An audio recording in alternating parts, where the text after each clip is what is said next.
Eric Taylor with Joey Wiley laying out past him. Alex Davis had 8 goals last night, and he picks up an assist on the opening point tonight. Evan Lepler with Megan Tormey and our entire crew here in Austin. Vinay Valsaraj airs this one long into the end zone, and perfect. That was a filthy throw. Players will have to make the adjustment. Kept the pivot foot there on this huck. Floating near the sideline, McAllister chasing defensively, but it's Evans with space, and he'll flip it to Valsaraj in the end zone.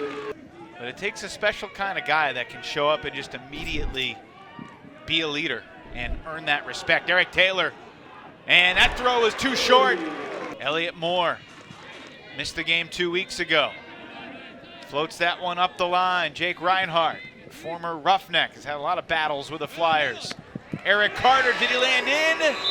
He did! And Carter puts Austin in front for the first time tonight. Over to the triangle and playing with Raleigh and now Carolina. Starkel launching into traffic. Henke versus Coffin. Kyle Henke elevates! Straddling the goal line, he needs at least one more throw. Evans to Bowman, and Radak is in.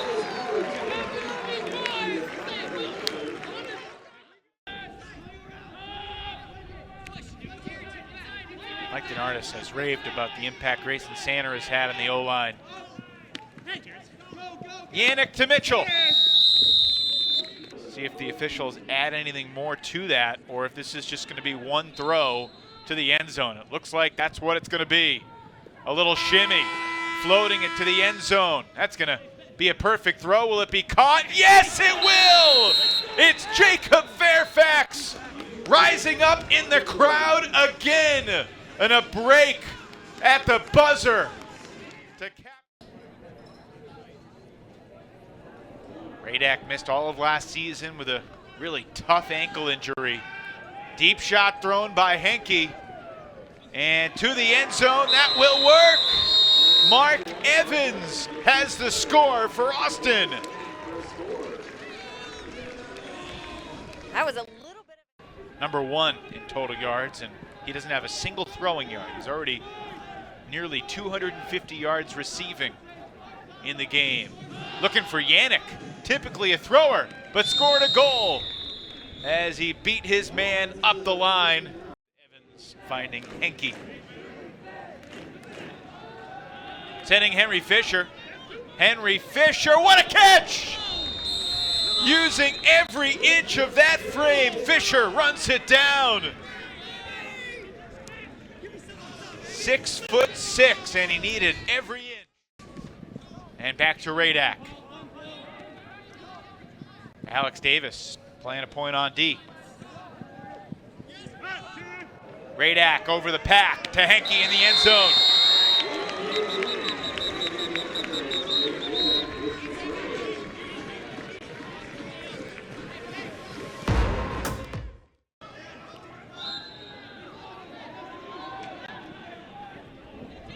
McAllister throwing to space, and it's incomplete.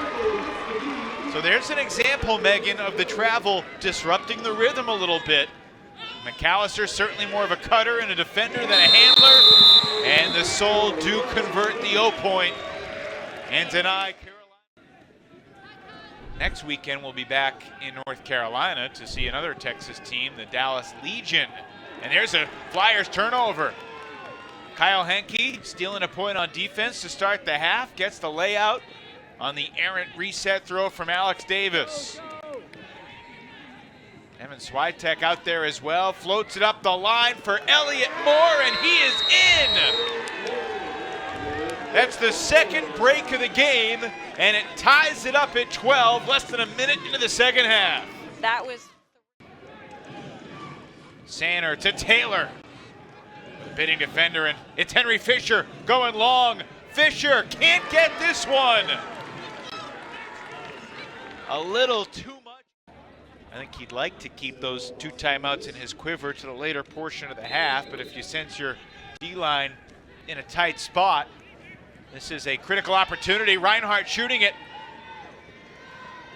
Moore in the end zone, makes the catch! That's back-to-back breaks for Elliott Moore. And the Stench Bros have lifted the Soul in front here in the third. Look at that shot from Reinhardt. The defense closing.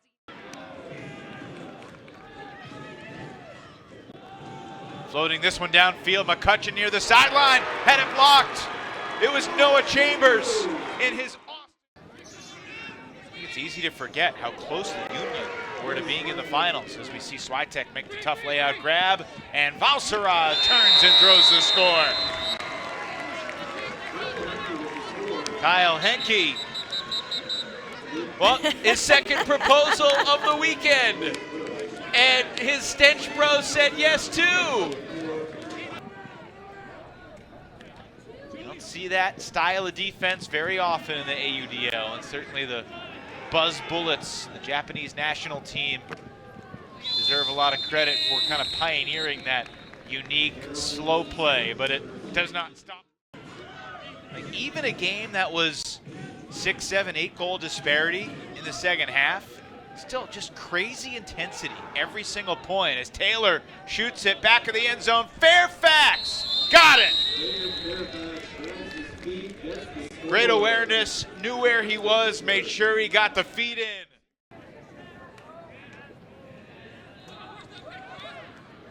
Deep shot, Henke, got it.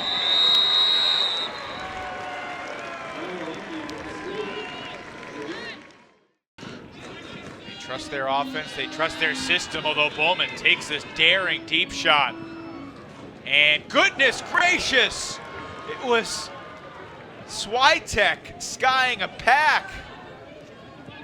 I don't believe that throw was initially intended for him, but Switek saves the day and then catches the score on a short 10-yard blade from Henke. And Taylor shooting it. Fairfax in the end zone. Skies for another thrilling score over Jackson Potts. Goodness, Fairfax makes that look easy. Too easy. After the stoppage, up the line, Taylor calmly converts to Davis. Is to try and generate something going in his favor. That throw from Taylor being one of them. Jake Radak just threw the reset right to Tim McAllister.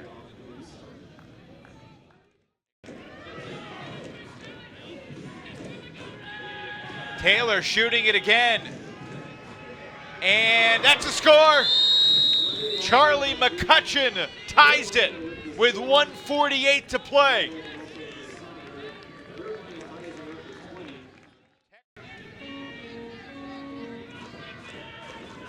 With the stall count rising, Starkel launches. Mataraju there defensively, but Mark Evans goes over the top.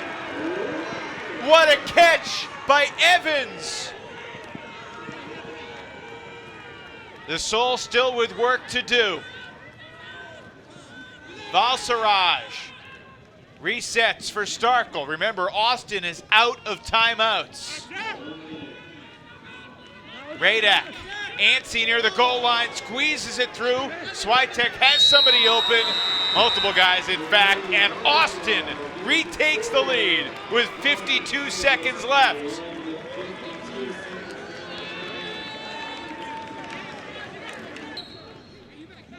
No time to dwell on that now. And he got hand blocked. Is there a call? The Flyers begging for it. The officials do not blow the whistle. Double team. 9 seconds to go, and the crossfield hammer is good. Do the Soul need one more throw? They do not. It's all over. The Austin Soul have knocked off Carolina. A shocking sequence in the final seconds, but it's done. Mitchell hand blocked after the travel call on the goal line, and Austin gets the signature win they were seeking, and the Flyers are not taking it well.